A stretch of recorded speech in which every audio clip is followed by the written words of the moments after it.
దేవునికి మహిమ కలుగునుగాక. మరి దేవాతి దేవుడు మనల్ని ఎంతో ప్రేమిస్తూ ఉన్నాడండి. సంఖ్యాకాండము 6వ అధ్యాయము 25వ వచనములో దేవుడు మాట్లాడుతూ ఉన్నాడు. మరి యెహోవా నాకు తన సన్నిధిని ప్రకాశింపజేసి నన్ను కరుణించునుగాక. యెహోవా నా మీద తన సన్నిధి కాంతి ఉదయింపచేయునుగాక.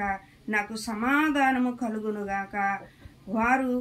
వారు ఇశ్రాయేలు మీద నా నామమును ఉచ్చరించినట్లుగా నేను వారిని ఆశీర్వదించేదను అంటున్నాడండి. చూడండి, మరి ఆయన సన్నిధి కాంతి మన మీద ప్రకాశింపచేసే దేవుడై ఉన్నాడండి.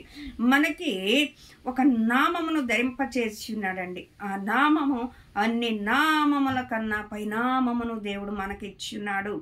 మరి పేతురు యోహానులు మరి వెళ్ళి మా దగ్గర ఎండి బంగారములు లేవు కానీ మేము కలిగి ఉన్నదే నీకు ఇస్తామన్నారంటే ఏంటది అని అంటే ఆయన నామమును మనకు ధరింపచేసి ఉన్నాడు. దేవుడు వాక్యం కీర్తనలో మరి 91 అంటాడు కదా, అతడు నా నామమును ఎరిగి ఉన్నాడు గనుక నేను అతన్ని తప్పించేదను, అతన్ని విడిపించి గొప్ప చేసేదను, అతన్ని దీర్ఘాయువంతుడిగా చేసేదను, అతడు నాకు మొరపెట్టగా నేను అతనికి ఉత్తరం ఇచ్చేదను అంటాడండి. అతని నామమును ధరించుకున్న నీవు ఆయన మహిమను చూడగలుగుచూ ఉన్నావా? ఆయన మహిమను నువ్వు కనులారా చూడాలి అనంటే ఆయన నామాన్ని స్మరించేవారుగా ఉండాలండి. ఆయన నామాన్ని మనం ధరించుకునేవారుగా ఉండాలండి. మనం ఈ లోకపరంగా మనము ఎన్నో ఇట్లని ధరించుకుంటాం, ఎన్నో ఇట్ల గురించి ఆశపడుతూ ఉంటాం, ఎన్నో ఇట్ల గురించి పరుగులెడుతూ ఉంటాం, ఎన్నో ఇట్ల గురించి మనము ఆతురత పడుతూ ఉంటాము. కానీ దేవుని సన్నిధి నేను అనుభవించాలి, నేను దేవుని మహిమను చూడాలి, దేవుని తేజస్సును చూడాలి, దేవుని ప్రభావమును చూడాలి, ఆయన సన్నిధిని నేను అనుభవించాలి అని ఏనాడైనా మనం అనుకుంటామండి. పెదవులతో మనం కొన్ని మాటలు మాట్లాడుతూ ఉంటాం.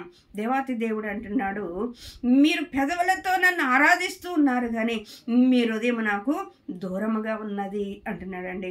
మన హృదయముతో దేవుణ్ణి మరి ఆరాధించినప్పుడు, మనపెట్టినప్పుడు, మన హృదయాన్ని దేవుని సన్నిధిలో కుమ్మరించినప్పుడు ఆయన సన్నిధి కాంతి మన పైన ఉదయింపచేస్తాడంటండి. అంతేకాదు మనల్ని ఆ నామమును ఉచ్చరించినట్లయితే మనల్ని ఆశీర్వాదకరంగా ఉంచుతాడంటండి. ఆశీర్వాదకరంగా మనల్ని ఉంచుతాడంట. ఆయన నామములో సర్వ సంపదలు గుత్తములై ఉన్నాయని దేవుని వాక్యం సెలవిస్తూ ఉందండి. ఆయన సన్నిధి కాంతిని మనం అనుభవించే వారిలాగా ఉండాలంటే మనము మన హృదయంలో ఉన్న ప్రతి చెడు తలంపులను మనం తీసివేసుకోవాలండి.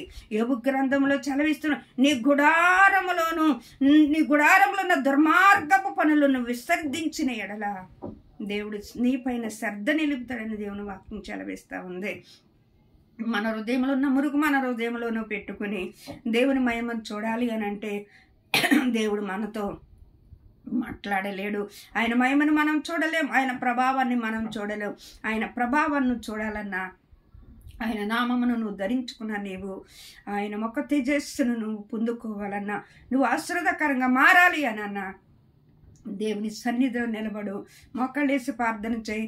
దేవుడిని ఆయన నా ప్రతి విన్నపాలు ఆలకించు ప్రభువా, నువ్వు దేవుడిని అడిగినట్లయితే దేవుడు గొప్ప కార్యాలు చేస్తాడు. ఈ వాక్యము దేవుడి తన ఇనుకుల్లో దీవించునుగాక.